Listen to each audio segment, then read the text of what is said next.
Evangelho de Mateus, capítulo 1.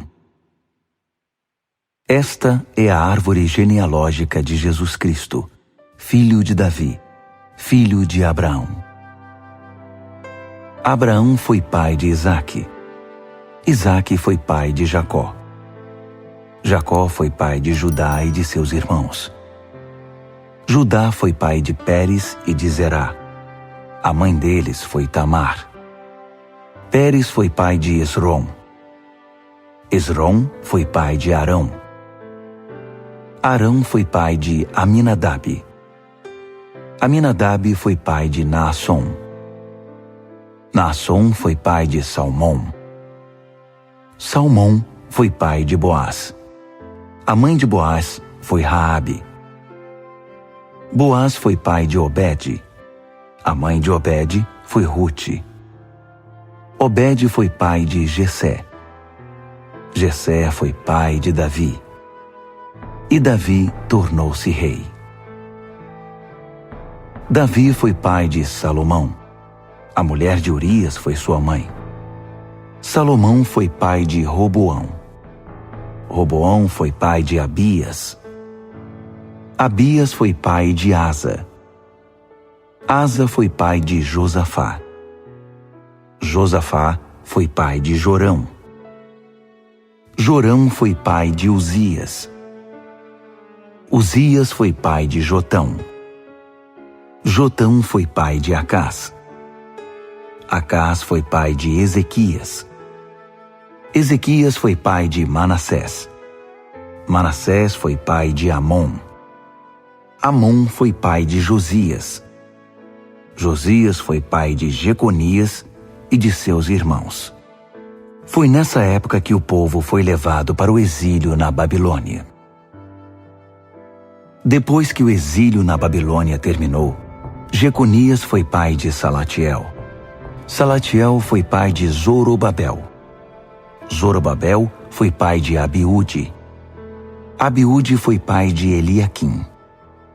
Eliaquim foi pai de Azor. Azor foi pai de Sadoque. Sadoque foi pai de Aquim. Aquim foi pai de Eliúde. Eliúde foi pai de Eleazar. Eleazar foi pai de Matã. Matã foi pai de Jacó. Jacó foi pai de José, marido de Maria. Maria que foi mãe de Jesus. Jesus que foi chamado o Cristo. Houve 14 gerações de Abraão a Davi, mais 14 de Davi ao exílio na Babilônia, e outras 14 do exílio na Babilônia até Cristo. O nascimento de Jesus aconteceu assim. Sua mãe Maria estava prometida em casamento a José, mas antes que se casassem, José descobriu que ela estava grávida. Isso aconteceu pelo poder do Espírito Santo. José se sentiu envergonhado, mas como era de espírito nobre, resolveu tratar o assunto com discrição, de modo que Maria não passasse por humilhação pública. Enquanto pensava no que fazer, ele teve um sonho, e no sonho, o anjo de Deus falou: José, filho de Davi, não tenha medo de se casar. Maria está grávida pelo Espírito Santo. Ela dará à luz um filho, e você, José, a ele dará o nome de Jesus. Deus salva, porque ele salvará o povo dos pecados deles. Era o cumprimento da palavra do profeta. Prestem atenção. A virgem ficará grávida e dará à luz um filho. Eles o chamarão Emanuel, Deus conosco, em hebraico. Então José acordou e fez exatamente o que o anjo de Deus lhe havia ordenado no sonho. Casou-se com Maria. Entretanto, não consumou o casamento enquanto ela não teve o menino, a quem chamou Jesus. Mateus, capítulo 2. Depois que Jesus nasceu na aldeia de Belém, durante o reinado de Herodes, um grupo de sábios, vindo do Oriente, chegou a Jerusalém. Eles perguntavam: onde poderemos encontrar e homenagear o recém-nascido rei dos judeus? Observamos no céu do Oriente a estrela que marcou o seu nascimento. Fizemos esta peregrinação para adorá-lo. Quando ficou sabendo disso, Herodes ficou apavorado. Não só ele, mas também quase toda Jerusalém. Herodes não perdeu tempo. Reuniu os sacerdotes e líderes religiosos da cidade e perguntou: onde o Messias deveria nascer? Eles responderam: em Belém, no território de Judá. O profeta Miqueias escreveu claramente a respeito. Ó Belém, na terra de Judá, não será mais desprestigiada. De suas colinas virá o líder que irá pastorear e governar meu povo, meu Israel. Herodes, então, convocou uma reunião secreta com os próprios sábios. Fingindo-se devoto, conseguiu que o informassem da época exata em que a estrela aparecera. Então, contou a eles sobre a profecia a respeito de Belém e pediu: tratem de encontrar essa criança. Procurem em toda parte. E assim que a encontrarem, me avisem, pois quero me juntar a vocês quando forem adorá-la. Instruídos pelo rei, eles partiram. Logo depois a estrela apareceu outra vez, a mesma que eles tinham visto no céu do Oriente. Ela os guiou até o lugar em que estava a criança. Eles mal podiam conter a alegria. Estavam no lugar certo. Haviam chegado na hora exata. Entraram na casa e viram o bebê nos braços de Maria, sua mãe. Num gesto de submissão, ajoelharam-se e o adoraram. Em seguida, abriram a bagagem e entregaram os presentes: ouro, incenso, mirra. Depois, num sonho, foram advertidos a não dizer nada a Herodes. Por isso, na hora de voltar para a sua terra, tomaram outro caminho e partiram sem ser vistos. Depois que os sábios partiram, o anjo de Deus apareceu outra vez a José num sonho e ordenou: levante-se, pegue o bebê e sua mãe e fujam para o Egito. Fiquem lá até que recebam notícias. Herodes está perseguindo a criança e quer matá-la. José obedeceu. Na escuridão da noite, levantou-se e pegou o bebê e sua mãe. Prosseguiram viagem e foram até o Egito. Eles viveram no Egito até a morte de Herodes. Esse exílio cumpriu o que Oséias havia profetizado: do Egito chamei o meu filho. Herodes ficou furioso ao saber que os sábios o haviam enganado e ordenou o assassinato de todos os meninos de até 2 anos de idade que viviam em Belém e nas colinas ao redor, idade escolhida com base na palavra dos sábios. Assim, a palavra de Jeremias se cumpriu. Ouviu-se um som em Ramá, de choro e muito lamento. É Raquel chorando por seus filhos. É Raquel recusando receber consolo. Seus filhos se foram. Estão mortos e enterrados. Depois disso, quando Herodes morreu, o anjo de Deus apareceu em sonho a José no Egito. Levante-se, pegue a criança e sua mãe e voltem para Israel. Todos os que queriam matar a criança estão mortos. José obedeceu. Levantou-se, pegou a criança e sua mãe, e eles voltaram para Israel. Mas quando ele soube que Arquelau sucedera seu pai Herodes como rei da Judéia, ficou com medo de ir para lá. Mais uma vez, orientado em sonho, rumou para as colinas da Galiléia. Ao chegar ali, foi morar na aldeia de Nazaré. Essa mudança foi o cumprimento das seguintes palavras proféticas: ele será chamado Nazareno. Mateus, capítulo 3. Enquanto Jesus vivia nas colinas da Galiléia, João, conhecido como o Batista, pregava no deserto da Judéia. Sua mensagem era simples e dura, como o deserto que o cercava. Mudem de vida! O reino de Deus está aqui! João e sua mensagem estavam autorizados pela profecia de Isaías. Trovão no deserto. Preparem-se para a chegada de Deus. Tornem o caminho plano e reto. João vestia uma túnica de pelo de camelo amarrada à cintura por uma tira de couro. Alimentava-se de gafanhotos e mel silvestre. O povo de Jerusalém, da Judéia e da região ao redor do Jordão acorria para ouvi-lo e vê-lo.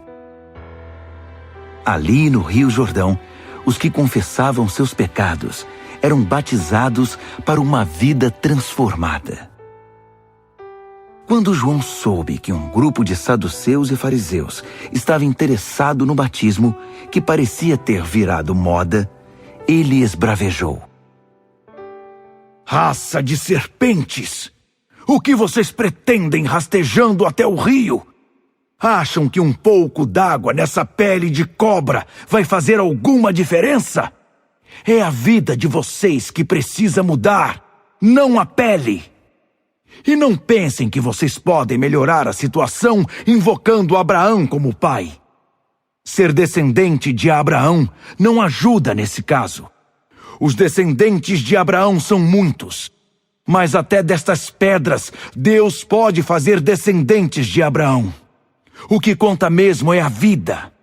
A vida de vocês mostra frutos. Se estiver como madeira morta, só serve para o fogo. Eu batizo vocês aqui no rio para mudar essa velha vida na vida no reino. Mas o mais importante ainda está por vir. O protagonista deste drama, perante o qual sou apenas um figurante, acenderá a vida do reino em vocês. Um fogo interior, o Espírito Santo dentro de vocês, operando a mudança de dentro para fora. Ele vai limpar a casa, fará uma varredura completa na vida de vocês. Tudo o que for autêntico será posto no lugar certo, na presença de Deus. O que for contrário à verdade será jogado fora com um lixo para ser queimado. Certo dia, tendo chegado da Galiléia, Jesus foi ao Rio Jordão. Ele queria que João o batizasse. João fez objeção. Como assim? Eu é que deveria ser batizado, não você. Mas Jesus insistiu. Você tem de fazer isso. Deus trabalhou todos estes séculos, preparando tudo para que este batismo acontecesse. Então João o batizou. Assim que Jesus saiu da água, os céus se abriram, e ele viu o Espírito de Deus, à semelhança de uma pomba, descendo e pousando nele. Com a visão do Espírito, ouviu-se uma voz: Este é o meu filho, escolhido e marcado pelo meu amor, a alegria da minha vida. Mateus, capítulo 4. A seguir, Jesus foi levado pelo Espírito para o deserto, Era a hora da prova, e o diabo é quem iria testá-lo. Jesus preparou-se para a prova, jejuando 40 dias e 40 noites. O jejum deixou-o com muita fome, e o diabo aproveitou-se disso para aplicar a primeira prova. Já que você é o Filho de Deus, dê a ordem que transformará essas pedras em pães. Citando o Deuteronômio, Jesus respondeu: É preciso mais que pão para permanecer vivo. São necessárias palavras firmes, que procedem da boca de Deus. Para a segunda prova, o diabo levou Jesus à cidade santa. Ele o pôs na parte mais alta do templo e desafiou-o. Já que você é o Filho de Deus, pule! Para instigá-lo, o diabo citou o Salmo 91. Ele o entregou ao cuidado dos anjos. Tanto o protegerão que você não machucará nem mesmo o dedo numa pedra. Jesus contra-atacou com outra citação de Deuteronômio. Não tenha ousadia de testar o Senhor seu Deus. Para a terceira prova, o diabo transportou-o até o pico de uma imensa montanha. Tentando ser convincente, mostrou-lhe todos os reinos da terra, com todo o seu fascínio. Então, fez a proposta. Tudo isso é meu.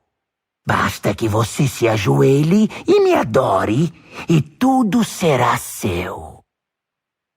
A resposta de Jesus foi curta e direta. Caia fora, Satanás. E mais uma vez recorreu a Deuteronômio para repreendê-lo. Adore somente ao Senhor seu Deus. Sirva ao Senhor com absoluta inteireza de coração. Fim da prova. O diabo fugiu, e no lugar dele vieram anjos. Anjos cercaram Jesus e cuidaram dele. Quando soube que João havia sido preso, Jesus voltou para a Galiléia. Mudou-se de Nazaré, sua cidade natal, para a aldeia de Cafarnaum, junto ao mar da Galiléia, no sopé dos montes de Zebulon e Naftali. Essa mudança cumpriu a previsão de Isaías. Terra de Zebulon, terra de Naftali, caminho para o mar, região do Jordão, Galiléia, encruzilhada das nações. O povo que vivia nas trevas viu grande luz. Assentados naquela escura região da morte, viram o sol raiar. A mensagem profética de Isaías cumpriu-se na Galiléia, no momento em que Jesus começou a pregar. Ele continuou do ponto em que João havia parado. Mudem de vida. O reino de Deus está aqui. Caminhando pela praia do mar da Galiléia, Jesus avistou 2 irmãos, Simão, mais tarde chamado Pedro, e André. Eles estavam pescando, lançando as redes no mar. Era nisso que trabalhavam. Jesus convidou: Venham comigo. Vou fazer de vocês um novo tipo de pescadores. Vou mostrar como pescar pessoas em vez de peixes. Sem ao menos fazer uma pergunta, eles simplesmente largaram as redes e foram com ele. A uma pequena distância da praia, ele viu outros 2 irmãos, Tiago e João, filhos de Zebedeu, que estavam assentados no barco com o pai, consertando as redes. Jesus fez aos 2 a mesma proposta, e eles nem hesitaram. Deixaram o barco e o pai e o acompanharam. Dali, Jesus percorreu toda a Galiléia. Ele ia às sinagogas, que eram um lugar de reunião, e ensinava a verdade de Deus ao povo. O tema de sua mensagem era o reino de Deus, que a partir daquele momento eles estariam sob o bondoso governo de Deus. Ele também curou pessoas de suas doenças e de seus males. A notícia a seu respeito percorreu toda a província romana da Síria. As pessoas traziam todos que tivessem alguma doença, mental, espiritual, emocional ou física. Jesus curou todos eles. Mais e mais pessoas vinham para um grande encontro. Além daqueles da Galileia, multidões vieram das 10 cidades ao redor do mar da Galileia, outros de Jerusalém e da Judéia, e outros ainda de além do Jordão. Mateus, capítulo 5. Quando percebeu que seu ministério começava a atrair multidões imensas, Jesus subiu a uma montanha. Solicitou aos que estavam aprendendo com ele que o acompanhassem. Quando chegaram a um lugar bem tranquilo, ele se assentou e começou a ensinar aos seus companheiros de caminhada. Abençoados são vocês, que nada mais têm para oferecer, quando vocês saem de cena, a mais de Deus e do seu governo. Abençoados são vocês, que sofrem por terem perdido o que mais amavam. Só assim poderão ser abraçados por aquele que é o amor supremo. Abençoados são vocês, que se contentam com o que são, nem mais nem menos. Assim, vocês se verão como os orgulhosos donos de tudo que não pode ser comprado. Abençoados são vocês, que sentem fome de Deus. Ele é comida e bebida, é alimento incomparável. Abençoados são vocês, que se preocupam com o bem-estar dos outros. Na hora em que precisarem de ajuda, também receberão cuidado. Abençoados são vocês, que puseram em ordem seu mundo interior, com a mente e o coração no lugar certo. Assim vocês poderão ver Deus no mundo exterior. Abençoados são vocês, que conseguem mostrar que cooperar é melhor que brigar ou competir. Desse modo, irão descobrir quem vocês realmente são e o lugar que ocupam na família de Deus. Abençoados são vocês, cujo compromisso com Deus atrai perseguição. A perseguição os fará avançar cada vez mais no reino de Deus. E isso não é tudo. Considerem-se abençoados sempre que forem agredidos, expulsos ou caluniados para me desacreditar. Isso significa que a verdade está perto de vocês o suficiente para os consolar. Consolo que os outros não têm. Alegrem-se quando isso acontecer. Comemorem, porque ainda que eles não gostem disso, eu gosto. E os céus aplaudem, pois sabem que vocês estão em boa companhia. Meus profetas e minhas testemunhas sempre enfrentaram essa mesma dificuldade. Permitam-me dizer por que vocês estão aqui. Vocês estão aqui para ser o sal que traz o sabor divino à terra. Se perderem a capacidade de salgar, como as pessoas poderão sentir o tempero da vida dedicada a Deus? Vocês não terão mais utilidade e acabarão no lixo. Há uma outra maneira de dizer a mesma coisa. Vocês estão aqui para ser luz, para trazer as cores de Deus ao mundo. Deus não é um segredo a ser guardado. Vamos torná-lo público, tão público quanto uma cidade num plano elevado. Se faço de vocês portadores da luz, não pensem que é para escondê-los debaixo de um balde virado. Quero posicioná-los onde todos possam vê-los. Agora que estão no alto do morro, onde todos conseguem enxergá-los, tratem de brilhar.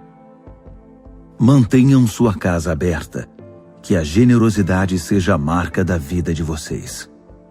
Mostrando-se acessíveis aos outros, vocês motivarão as pessoas a se aproximar de Deus, o generoso Pai do céu.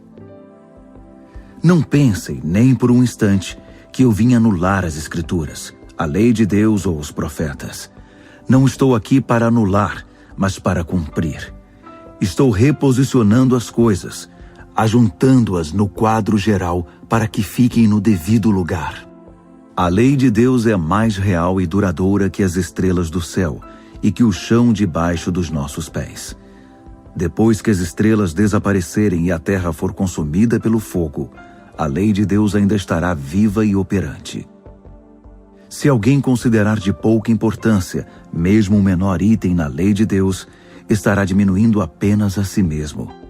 Levem-na a sério, mostrem o caminho para os outros e terão um lugar de honra no reino.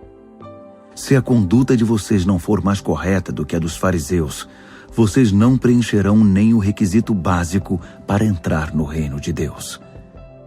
Vocês conhecem bem o mandamento dos antigos: não matarás, pois afirmo que qualquer que guarde rancor de um irmão é culpado de assassinato.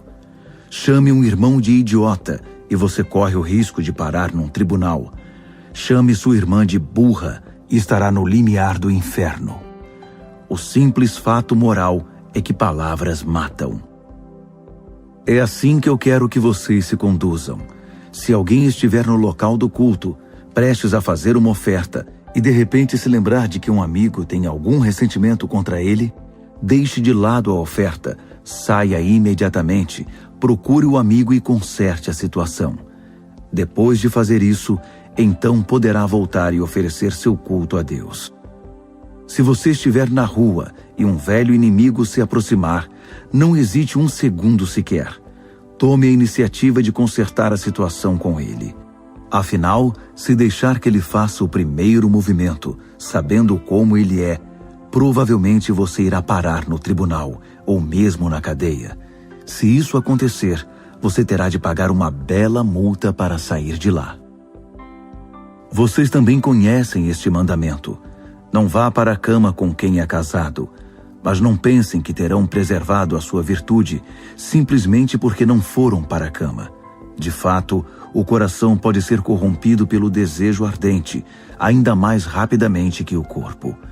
Aqueles olhares maliciosos que parecem passar despercebidos também corrompem. Não finjam que isso é fácil. Se querem viver uma vida moralmente pura, façam o seguinte: seguem o olho direito assim que o apanhar num olhar malicioso. É preciso escolher entre viver com um olho só ou sofrer o juízo de ser lançado num depósito de lixo moral. Se for preciso, amputem a mão direita para que ela não se erga contra ninguém. É melhor ter um membro amputado que sofrer o juízo de ter o corpo inteiro jogado no lixo. Estão lembrados do que dizem as Escrituras: quem se divorciar de sua esposa, que o faça legalmente, dando-lhe o documento de separação e seus direitos legais. Muitos de vocês estão usando essa lei como desculpa para seu egoísmo e seus caprichos, fingindo que estão fazendo algo justo só porque é legal. Por favor, parem de fingir. Se você se divorciar da sua esposa, será responsável por torná-la adúltera, a não ser que ela já o seja por ter se tornado promíscua. Se você se casar com uma adúltera divorciada, será automaticamente um adúltero. Você não pode usar a cobertura da lei para mascarar uma falha moral. Não digam nada que não tenham a intenção de cumprir. Esse conselho está impregnado em nossas tradições. Vocês só pioram a situação quando jogam aquela conversa piedosa: vou orar por você, mas nunca oram. Ou, Deus abençoe você, mas falam apenas da boca para fora. As palavras não se tornam verdadeiras só porque foram enfeitadas com floreios religiosos. Na verdade, a tentativa de fazê-las soar mais religiosas as tornam menos verdadeiras. Digam apenas sim e não. Quando vocês manipulam as palavras, cometem um grande erro. Este é outro ditado antigo que merece nossa atenção: olho por olho, dente por dente. Pergunto se isso nos leva a algum lugar. Aqui está o que proponho: não revide de jeito nenhum. Se alguém bater no seu rosto, ofereça-lhe o outro lado.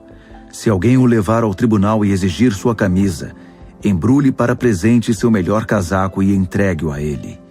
Se alguém se aproveitar de você para levar vantagem injustamente, aproveite a ocasião para praticar a vida de servo.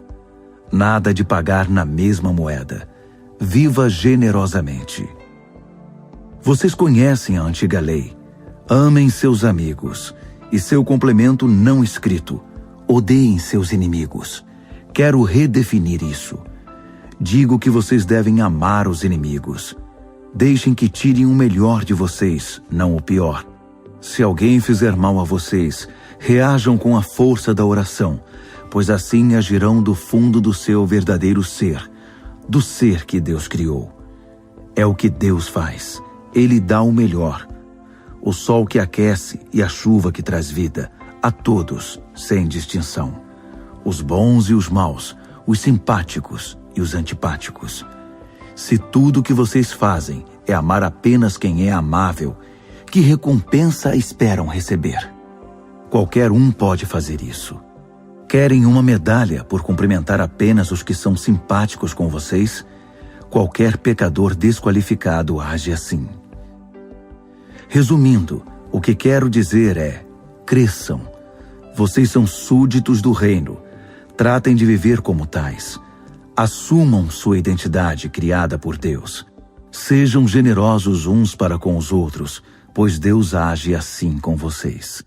Mateus, capítulo 6. Quando fizerem o bem, tenham cuidado para que seu gesto não vire peça de teatro.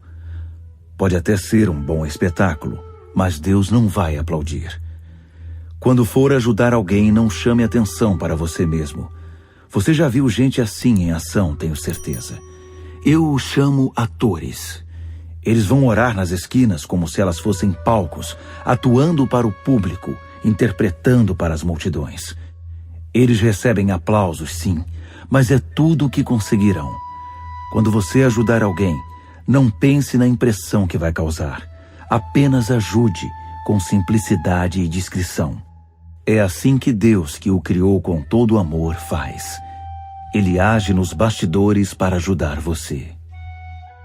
E quando forem à presença de Deus, também não façam disso uma produção teatral. Essa gente que faz da oração um show está buscando o estrelato. Vocês acham que Deus está no camarote apreciando o espetáculo? É assim que eu quero que vocês façam. Encontrem um local tranquilo e isolado, de modo que não sejam tentados a interpretar diante de Deus. Apenas fiquem lá, tão simples e honestamente quanto conseguirem. Desse modo, o centro da atenção será Deus, não vocês, e vocês começarão a perceber sua graça. O mundo está cheio de pessoas que se julgam guerreiros de oração, mas que nem sabem o que é orar. Utilizam-se de fórmulas, programas, conselhos e técnicas de vendas para conseguir o que querem de Deus. Não façam essa asneira. Vocês estão diante do Pai, e Ele sabe de que estão precisando, melhor que vocês mesmos. Com um Deus assim, que os ama tanto, vocês podem orar de maneira muito simples. Deste modo: Nosso Pai do céu, revela-nos quem Tu és. Dá um jeito neste mundo. Faz o que é melhor, tanto aí em cima quanto aqui embaixo. Conserva-nos vivos com 3 boas refeições. Preserva-nos perdoados por Ti e perdoando os outros. Guarda-nos de nós mesmos e do diabo. Tu estás no comando. Tu podes fazer tudo o que quiseres. Tua beleza é fascinante. Amém, amém, amém. Na oração, há uma conexão entre o que Deus faz e o que você faz. Por exemplo, você não pode obter perdão de Deus se não perdoa os outros. Se recusar fazer a sua parte, você estará separado de Deus. Quando jejuarem para se concentrar em Deus, não façam disso um espetáculo. Vocês podem até conquistar seus 15 minutos de fama, mas isso não os tornará santos. Se você estiver exercitando alguma disciplina espiritual no coração, haja normalmente diante dos outros. Lave bem o cabelo e o penteie, escove os dentes e lave o rosto. Não é preciso nenhum artifício para chamar a atenção de Deus. Ele não vai deixar de ver o que você está fazendo. Ele o recompensará muito bem. Não acumulem neste mundo tesouros que podem ser devorados por traças, corroídos pela ferrugem, ou pior, roubados. Prefiram um tesouro no céu, pois ali estará salvo das traças, da ferrugem e dos ladrões. Não parece óbvio? Saibam que o lugar em que vocês mais desejam estar é perto do seu tesouro. E é lá que acabarão indo parar. Os olhos são as janelas do corpo. Se vocês abrirem bem os olhos com admiração e fé, seu corpo se encherá de luz. Se viverem com olhos cheios de cobiça e desconfiança, seu corpo será um celeiro cheio de grãos mofados. Se fecharem as cortinas dessas janelas, sua vida será uma escuridão. Vocês não podem adorar 2 deuses ao mesmo tempo. Amando um Deus, acabarão odiando o outro. A adoração a um alimenta o desprezo pelo outro. Vocês não podem adorar a Deus e ao dinheiro. Se vocês se decidirem por Deus vivendo para cultuá-lo, não ficarão aflitos com a comida que terão de pôr na mesa, ou se o guarda-roupa está fora de moda. Há muito mais coisas na vida que a comida que vai para o estômago. Há muito mais coisas para se ver que as roupas que vocês usam. Olhem para as aves, livres e desimpedidas. Não estão presas a nenhum emprego e vivem despreocupadas aos cuidados de Deus. E vocês valem para Ele muito mais que os passarinhos. Será que alguém consegue ficar 1 centímetro mais alto, preocupado diante do espelho? Todo esse tempo e dinheiro gasto com moda, pensam que faz muita diferença? Em vez de correr atrás da moda, caminhem pelos campos e observem as flores silvestres. Elas não se enfeitam nem compram, mas vocês já viram formas e cores mais belas?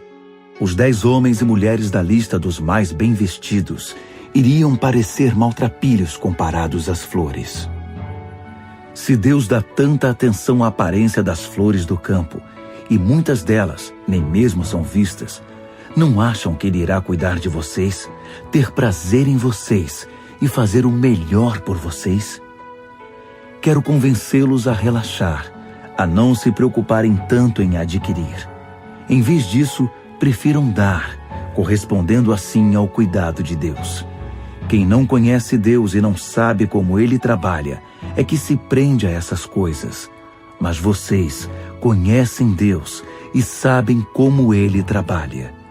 Orientem sua vida de acordo com a realidade, a iniciativa e a provisão de Deus. Não se preocupem com as perdas e descobrirão que todas as suas necessidades serão satisfeitas.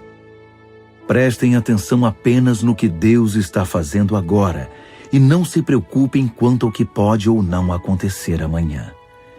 Quando depararem com uma situação difícil, Deus estará lá para ajudá-los. Mateus, capítulo 7.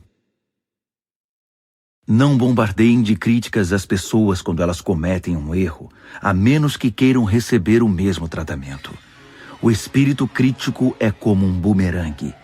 É fácil ver uma mancha no rosto do próximo e esquecer-se do feio riso de escárnio no próprio rosto.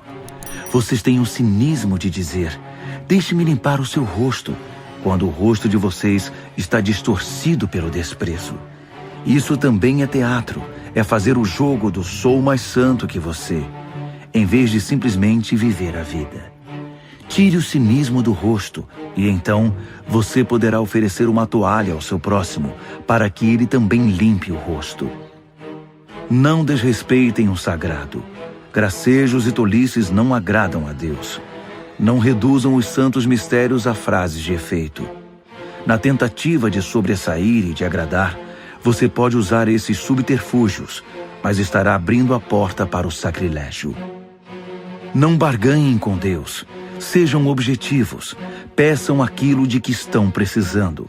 Não estamos num jogo de gato e rato, nem de esconde-esconde. Se seu filho pedir pão, você o enganaria com serragem? Se pedir peixe, iria assustá-lo com uma cobra viva servida na bandeja? Maus como são, vocês não pensariam em algo assim, pois se portam com decência, pelo menos com seus filhos. Não acham então que o Deus que os criou com amor fará ainda melhor? Aqui está um guia simples e objetivo de conduta. Pergunte a você mesmo o que quer que os outros façam a você, e então faça o mesmo a eles. Na verdade, nisso se resumem a lei e os profetas. Não procurem atalhos para Deus. O mercado está transbordando de fórmulas fáceis e infalíveis para uma vida bem-sucedida que podem ser aplicadas em seu tempo livre. Não caiam nesse golpe, ainda que multidões o recomendem. O caminho para a vida, para Deus, é difícil e requer dedicação total. Tomem cuidado com os pregadores muito sorridentes. A sinceridade deles é fabricada. Eles não perderão nenhuma oportunidade para depenar vocês. Não fiquem impressionados com o carisma. Procurem o caráter. Importa o que os pregadores são, não o que dizem. Um líder de verdade jamais irá explorar as emoções ou as economias do povo. As árvores doentes com seus frutos podres serão cortadas e queimadas. Saber a senha correta, por exemplo, Senhor, Senhor, não levará vocês a nenhum lugar comigo. O que se requer é a obediência, é fazer o que meu Pai deseja. Posso até ver a cena. No juízo final, milhares vindo em minha direção e se justificando. Senhor, nós pregamos a mensagem, expulsamos demônios e todos diziam que nossos projetos eram patrocinados por Deus. Sabem o que eu vou responder? Vocês perderam a oportunidade. Tudo o que fizeram foi me usar para virarem celebridades. Vocês não me impressionam nem um pouco. Fora daqui. As palavras que digo não são meros adendos ao seu estilo de vida, como a reforma de uma casa que resulta em melhora de padrão. Elas são o próprio alicerce, a base de sua vida. Se vocês puserem essas palavras em prática, serão como pedreiros competentes que constroem sua casa sobre a solidez da rocha. A chuva cai, o rio avança e o vento sopra forte, mas nada derruba aquela construção. Ela está fundamentada na rocha. Mas se vocês usarem minhas palavras apenas para fazer estudo bíblico, sem nunca aplicá-las à própria vida, não passarão de pedreiros tolos que constroem sua casa sobre a areia da praia. Quando for atingida pela tempestade e pelas ondas, ela irá desmoronar como um castelo de areia. Quando Jesus concluiu seu discurso, a multidão o aplaudiu. Eles nunca tinham ouvido um ensino assim. Era óbvio que ele vivia o que pregava, em contraste com os líderes religiosos do povo. Foi a melhor aula que eles já tinham ouvido.